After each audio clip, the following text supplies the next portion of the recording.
आता है तो उसका जवाब उसके याद रहता नहीं, पेपर में वो फिर फेल हो जाता है, फिर रिजल्ट आता है सुनने। ठीक है, तो अभी तो मैं यहीं खड़ा हूं, आप मुझे टीवी में देखते हैं, अखबार में, फोन में, यूट्यूब पे, इंस्टाग्राम पे, तो मैं यहीं खड़ा हूं आपके सामने। तो बस मेरी तरफ गौर करो, आपको एकदम समझ आएगी बात, ना समझ आए तो बता देना। मेरे जाने से पहले आपके अंदर आग लग जाएगी हाँ दिल में कि भाई हमें इस गरीबी बेबसी को काटना है। ठीक है, राष्ट्रपिता ज्योतिबा फुले एक बार अपने एक साथी की बारात में चले गए, जो ब्राह्मण समाज का था। चले गए तो वो तो उनका मित्र था, वो तो चले गए, जैसे मैं ये कपिल भाई चले जाए कहीं, मैं इनके यहां चला जाऊं, मेरे यहां जाए। लेकिन उनकी जाति के लोगों को अच्छा नहीं लगा। उन्होंने क्या किया कि उन्होंने कहा कि ये शूद्र हमारी शादी में कैसे आ गया भाई, इसकी इतनी हैसियत होगी कि ये हमारी शादी में आ गया। तो उन्होंने उनके साथ मारपीट की, उनका अपमान किया। जब अपमान किया तो शादी से बाहर निकाल दिया। तो वो घर ना जाके, क्योंकि अब ये बात बस तो वे पूरी रात बैठे रहे। सुबह के समय सफाई कर्मचारी का काम करने वाली 2 महिलाएं पहुंची, क्योंकि उनको भी दिन के उजाले में जाने की इजाजत नहीं थी, अंधेरे अंधेरे में जाना था। तो वो गई तो उन्होंने देखा कि भाई ऐसे वाले आदमी थे गोविंदराव फुले। तो उन्होंने कहा कि महाराज आप यहां क्यों बैठे हो? तो ज्योतिबा फुले साहब ने कहा कि मेरे साथ मेरा अपमान हुआ बहुत बड़ा और मेरा मन हो रहा है कि मैं आत्महत्या कर लूं। उन्होंने कहा क्या हो गया ऐसा? तो उन्होंने कहा मैं ऐसे ऐसे एक साथी की शादी में गया था, उन लोगों ने मेरा बहुत अपमान किया, मेरे साथ मारपीट की, मुझे बेइज्जत किया, मुझे अपमान फील हो रहा है, इसलिए मैं चाहता हूं सुसाइड कर लूं। तो महिला हंसने लगी। तो ज्योतिबा फुले कहने लगे यार मैं इनको अपनी दुख तकलीफ की बात बता रहा हूं पढ़ने की, ये हंस रही है। तो उन्होंने कहा भाई आप क्यों हंस रही है? कहने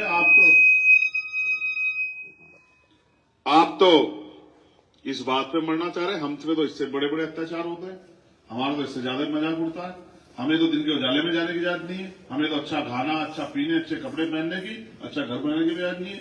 तो आप छोटी बात क्यों मरना चाहते हैं? तो ज्योतिबा फुले को एक बात समझ में आई कि भाई ये पढ़े लिखे लोग नहीं है, ये अपमान सम्मान को समझते नहीं है। अगर ये पढ़े लिखे होते और अपमान सम्मान को समझते तो इनको पता लगता कि अपमान सम्मान की कीमत क्या होती है। जिस पर बाबा साहब अम्बेडकर ने कहा कि जीवन जीना कोई बड़ी बात नहीं है, बड़ी बात यह है कि स्वाभिमान सम्मान के साथ जीना। अगर स्वाभिमान सम्मान नहीं है तो वो जीवन बेकार है, अगर इज्जत नहीं है तो सब चीज बेकार है। और इसमें बाबा साहब ने बहुत अच्छा कहा कि आदमी भूखा रह सकता है लेकिन अपमानित होकर नहीं रह सकता। अगर आपका कोई अपमान कर दे तो भले ही आप कुछ भी कर लो, लेकिन बार बार आपके मन में टीस उठती रहेगी भाई मेरा अपमान हुआ था, मेरा अपमान हुआ। होती है नहीं होती? बताओ, क्या मैं गलत कह रहा हूं सही कह रहा हूं? होती है ना? तो हमारे महापुरुष सब कुछ कह गए हमें, वो हमें ये भी कह के गए कि भाई मैं आपको वोट का अधिकार दे रहा हूं, इस वोट के अधिकार से जो अधिकार आपको सदियों तक नहीं दिए, हजारों साल तक लोगों ने दिए, उन अधिकारों को वोट की ताकत से अपनी हजारों साल की गुलामी, बेबसी, लाचारी को एक दिन में राजकाज लाके आप लोग ठीक कर लेना। लेकिन हम लोग जो हैं, हमें गुलामी की आदत पड़ी हुई है। और गुलामी की आदत का एक बहुत बड़ा नमूना आपको बताता हूं कि गुलामी की आदत का उदाहरण क्या होता है कि बचपन में हाथी के पैर में महावत एक लोहे की संखल बांधता, बहुत मोटी, चेक करके देखना कभी। ठीक है, महावत कहते हैं जो हाथी को चलाता है, हाथी को हाथ के ऊपर बैठ के सवारी करता है, उसको महावत कहते हैं। हाँ, मालिक समझो उसको। तो वो इतनी मोटी संकल बांधता है, बहुत बड़े से मजबूत खंभे बांध देता है। तो वो हाथी का छोटा सा बच्चा पूरे जोर लगाता है, तोड़ नहीं पाता। जब तोड़ नहीं पाता तो उसके दिमाग में बात बैठ जाती है कि मैं इसको तोड़ नहीं सकता हूं। तो जब हाथी बड़ा हो जाता है, विशाल का है, जो बहुत से बड़ी संकल तोड़ दे, तो उसके पैर में मोटी सी बेट डालता है बस। तो उसके दिमाग में बात घर कर जाती है कि मेरा पैर बंधा हुआ, मैं इस बेट को तोड़। इसको कहते हैं गुलामी। गुलामी सिर्फ शारीरिक नहीं होती, गुलामी मानसिक भी होती है। हम इस देश में मानसिक गुलाम हैं।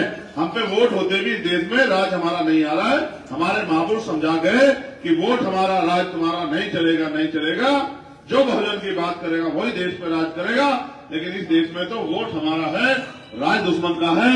और राज वोट होते भी इस देश में हमें गरीबी, बेबसी, लाचारी की जिंदगी जीनी पड़ रही है। आज भी अगर हम अखबार पढ़ते हैं, सुबह खबर आती है मटकी छूने पर हत्या, मूछे रखने पर हत्या, घोड़ी पे बैठने पर उतार दिया, मारपीट की, किसी बहन बेटी को मार के लटका दिया। अभी आपने देखा 3 दिन पहले अखबार में खबर थी कानपुर में कि 2 बच्चियों को ताकतवर लोगों ने मार दिया, उनके साथ अपमान किया, उनकी वीडियो बना ली, तो उन्होंने सुसाइड कर लिया, उनको लड़की मिली। और ये वो देश है जहां सुबह शाम टीवी पर हम सुनते हैं कि बहन बेटियां यहां देवी होती है, महिला देवी होती है। मैं आपको ये बात क्यों बता रहा हूं?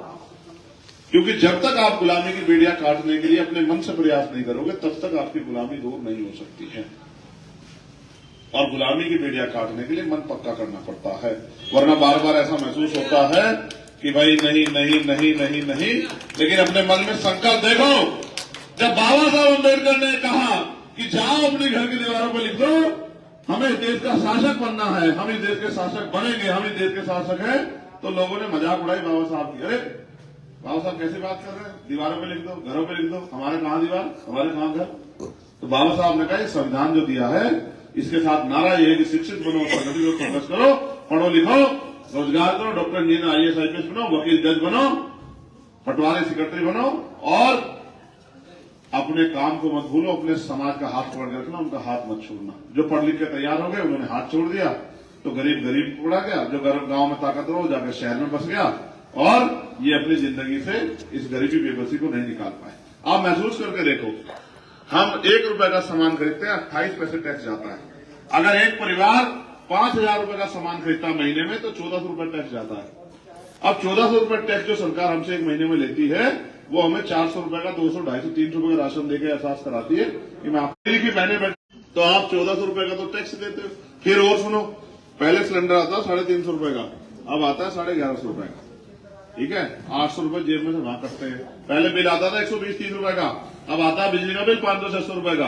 पहले आता था पेट्रोल 45-50 रुपए का, और पेट्रोल का मतलब ये नहीं कि जिन पे गाड़ी है उनको ही खर्चा पड़ता है। पहले बस का किराया होगा यहां से नजीबाबाद तक का कानून बन जाता है, ये किसान बैठे, किसानों के खिलाफ बिना इनसे पूछे कानून बन जाता है, और 700 किसान शहीद देकर उस कानून को वापस कराते हैं। 700 किसान शहीद होते हैं, 13 महीने आंदोलन चलता है, और अभी भी जो मांग उनसे कही थी वो पूरी नहीं की। अब वो फिर आगे फिर गोली चला रहे हैं, आंसू गैस के गोले छोड़ रहे हैं, फिर पीट रहे हैं उनको। तो मैं आपको ये बात इसलिए बता रहा हूं, जिनका राजकाज नहीं होता उन्हीं की बहन बेटियों का अन्याय अत्याचार होता है, उनको एक गरीबी बेबसी में जिंदगी बितानी पड़ती है, उनके ही मकान टूटे हुए होते हैं, उनको ही खाने के लिए अच्छा भोजन, पीने के लिए साफ पानी की व्यवस्था नहीं होती। इसलिए इस देश में उसी की बात आगे बढ़ेगी जो अपने लोगों को तैयार करके और बहुजन समाज में भाईचारा पैदा करा के राजनीतिक ताकत बनाए। और वो राजनीतिक ताकत बनाने के लिए आपको और हमें एकजुट होना पड़ेगा, इसके अलावा कोई रास्ता इस समय देश में नहीं। आज तो हालात ऐसे हैं जिसकी लाठी उसकी भैंस। मैंने तो हर किसी की आवाज उठाई, 2 अप्रैल का आंदोलन लड़ा, सबीरपुर का आंदोलन लड़ा, 16 महीने जेल में रहा, दिल्ली में गुरु घर तोड़ दिया, 66 दिन जेल में रहा।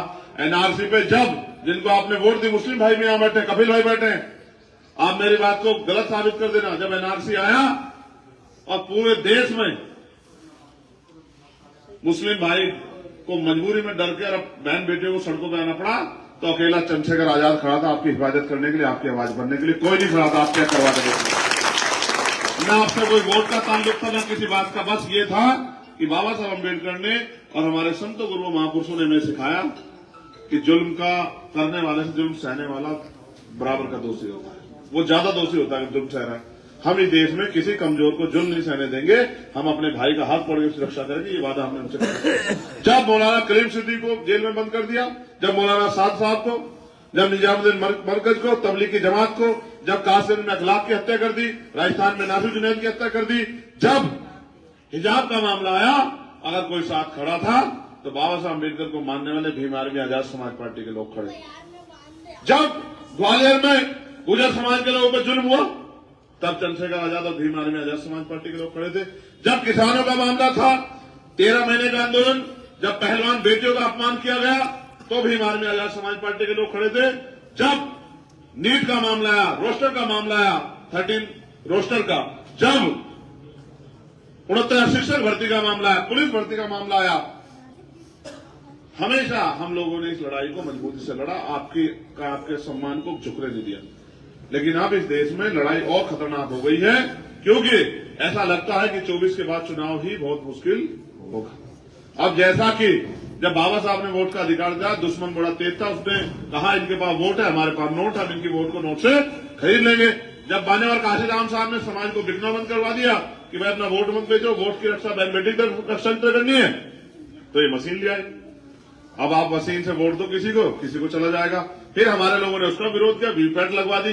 फिर इन्होंने उसमें साजिश करके कहा कि गिनती उसकी होगी जो दूसरे नंबर की पार्टी होगी। फिर हमारी बात कमजोर पड़ गई। लेकिन पिछले 3 महीने से हमने एक जबरदस्त आंदोलन दिल्ली में और पूरे देश में चला रखा है, और उस आंदोलन के जरिए हम लोग ये प्रयास कर रहे हैं कि चुनाव बैलेट पेपर से हो। जो बाबा साहब अम्बेडकर के 4 बच्चों की कुर्बानी से मिली वोट से चोरी बंद हो जाए, बिल्कुल भी चोरी ना हो। ठीक है, हमने ये भी कहा कि भाई सुप्रीम कोर्ट और चुनाव आयोग ये कान खोल के सुन ले कि इस देश में जब तक भी में आजाद समाज पार्टी के लोग हैं तब तक वोट की चोरी जो बाबा साहब अम्बेडकर के बच्चों कुर्बानी से मिली उसकी चोरी नहीं होने देंगे। दूसरा, उन्होंने कहा भाई समय कम है, हमने ये भी उनको कहा समय कम है तो वीवीपैट से जो पर्ची निकलती है वो मशीन में ना गिर के वो हमारे हाथ में दे दो। ढक्कन शायद तो हटाना उसका, वो बाहर आ जाएगी पर्ची, हम देख लेंगे जिसको वोट जिसको गई उस पर्ची को हम ऐसे डाल देंगे जैसे हम बैलेट डालते थे। उसी पर्ची को हमने कहा कि भाई जब 5 साल बाद 5 साल तक हम चुनाव का इंतजार करते हैं, 2 दिन और इंतजार कर लेंगे, तो आप हमारी पर्ची को गिन देना, आपको मशीन की जरूरत ही नहीं, हम आपका कुछ भी खर्च नहीं करवाना चाहते, आप हमारी पर्ची गिन देना, हमें पता लग जाए कि जिसको वोट दिया उसको गया नहीं गया। तो हम तो सारी लड़ाई लड़ रहे हैं, लेकिन आपको भी गांव स्तर पे अपनी लड़ाई को मजबूत करना पड़ेगा। और मजबूत कब होगी? जब आप क्या करोगे? किसे? निशान क्या है हमारा? हाँ, निशान पता नहीं तो फिर कर दोगे वोट आप? बताओ हमारा चुनाव निशान क्या है? हाँ, अब आप मेरी बात को सुनो और समझो। देखो, एक बात और समझने की, ये सब लोगों के लिए, आपके लिए भी है। अगर बाबा साहब ये सोचते कि 1 मैन सिस्टम होना चाहिए तो एक आदमी खड़ा हुआ करता देश में, उसी को सब लोग वोट किए करते, वो प्राइम मिनिस्टर बन जाता।